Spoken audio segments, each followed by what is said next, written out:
തലവേദന കൊണ്ട് സഹിക്കാൻ കഴിയുന്നില്ല. അതുകൊണ്ട് മുഅ്മിനീങ്ങളെ, ഈ വരായത്ത് എത്ര വലിയ തലവേദനയാണെങ്കിലും അത് മാറിപ്പോകണം. ഒരു വിശ്വാസത്തോട് ചെല്ലണം. മുസ്ലിമിൻ്റെ ആ ഒരു വിശ്വാസത്തിൽ അല്ലാഹു ലാ ഇലാഹ ഇല്ലാ ഹുവൽ ഹയ്യുൽ ഖയ്യൂം نزل عليك الكتاب بالحق مصدقا لما بين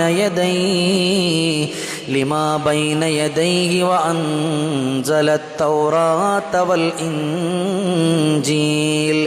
ഈ വരായത്ത് ഓതിയിട്ട് തലയുടെ ഭാഗത്ത് വെക്കുകയോ അല്ലെങ്കിൽ ഇതുകൊണ്ട് മന്ത്രിക്കുകയോ ചെയ്തു കഴിഞ്ഞാൽ തലവേദന അല്ലാഹു തആല മാറ്റിത്തരും. ഒരു വിശ്വാസം വേണം. ഇത് പടച്ചവൻ്റെ ഖുർആനിൻ്റെ ആയത്താണ്. അതുകൊണ്ട് എനിക്കൊരു വിശ്വാസമുണ്ട്, എൻ്റെ രോഗത്തിന് ശമനമുണ്ടാകുമെന്നുള്ള ചിന്തയോടെ നിങ്ങൾ ചെയ്തു നോക്ക്. അല്ലാഹു നിങ്ങളുടെ സങ്കടങ്ങളെ പടച്ച തമ്പുരാൻ മാറ്റിത്തരുമല്ലോ.